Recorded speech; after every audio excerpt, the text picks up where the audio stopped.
Okay, we're going to talk about the meridian system in our bodies, what they are. We'll give an example of one, a meridian. And the meridian system in our body, there are electrical currents that run through our body. They're housed in fascia tissue.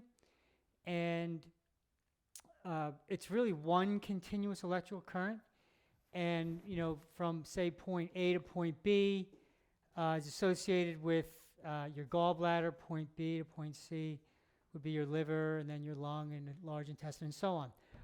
We'll give you an example of the bladder meridian that is associated with the health of your bladder, and then functions that the bladder regulates, like bone health and part of your immune system. So the bladder meridian runs along the lateral hamstring. And at Bendable Body, when we resist and stretch the lateral hamstring, you get a physical change. It's really great for back pain, but it's going to improve the health of your bladder. A lot of people start thinking about their bladder when they start getting up at night to go to the bathroom in their 40s, 50s, and 60s.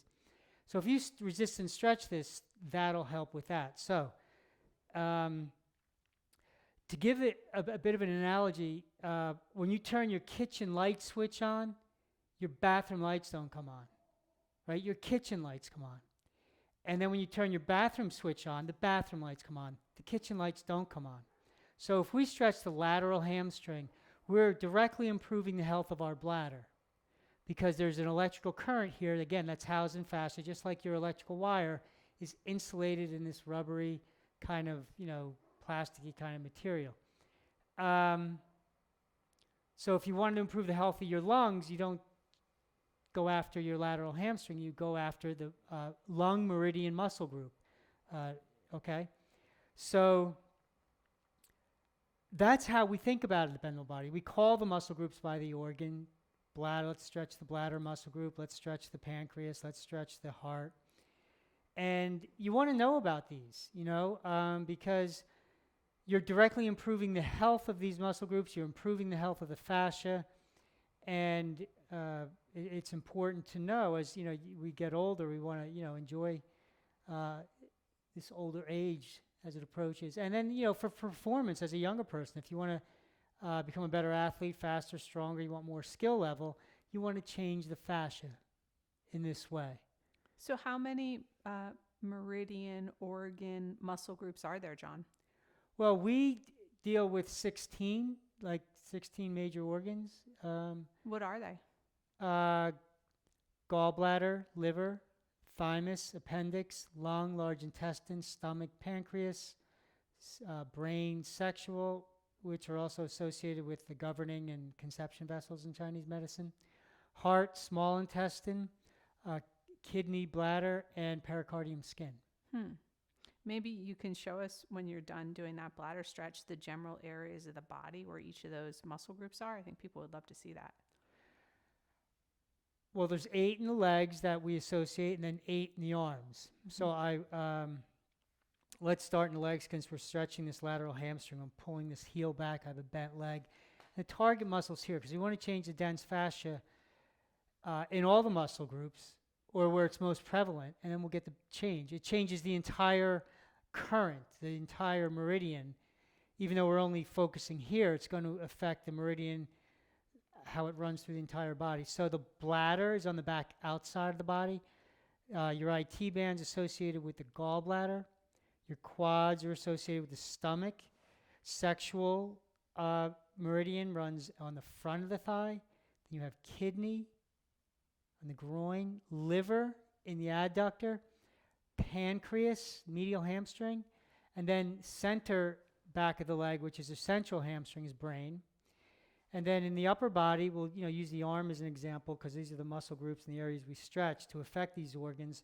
Heart, and then as we go laterally, we have large intestine, thymus, the immune system, a really important one to change for our health.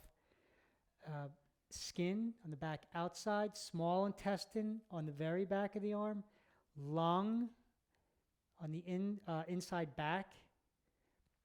Then we have appendix on the inside and a pericardium. So that's all the different movements we make we resist, we're affecting a muscle group or a meridian and an electrical current in those specific areas. And there's variations of each stretch. But you try that bladder stretch, do 3 sets of 10 or as many as you need for people that want to improve the health of their bladder.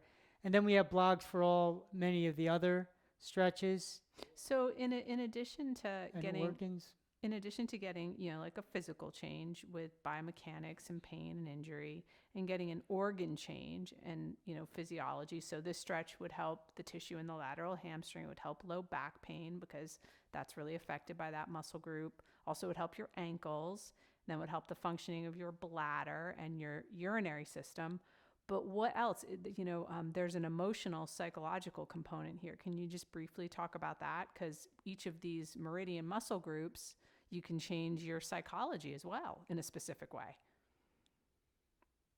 You can. And so common examples from Chinese medicine that people are familiar with, even if they're not deeply involved in traditional Chinese medicine, we're doing the resistance stretching. So we've come across these: lungs associated with grief, kidneys associated with fear, gallbladders associated with decision making, bladders associated, among other things, with team, success, money. So these different, sort of like 16 categories. It's like it's not a 26-letter alphabet, it's a 16 organ alphabet. You can think of it that way. If you're suffering with depression, that's small intestine. And so our doorway in is to do the stretch. Do the physical stretch. And, we want to get the body better, the body better, the body better. And the body's very forgiving. And so...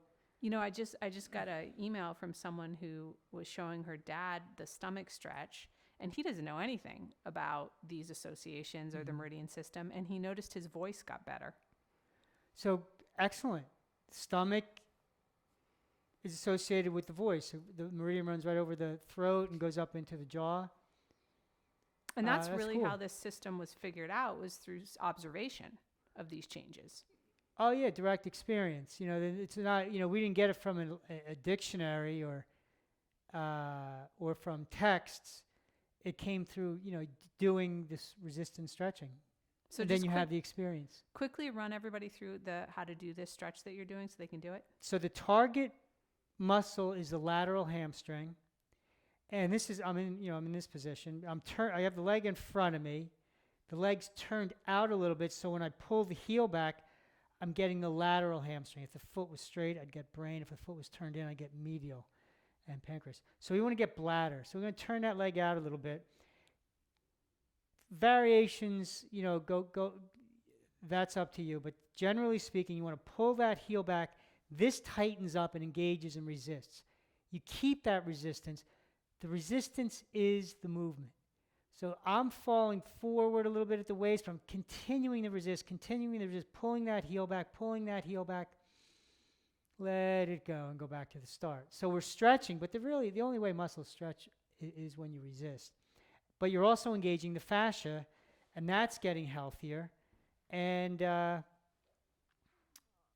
you get these changes, like the hip opens up and the shoulder drops on that side. It's really nice. And then your bones become more dense because the bladder is also associated with healthier bones. So your bone density improves. Oh, yeah. So give us your feedback. Do some stretches. We'd love to hear from you. Thanks.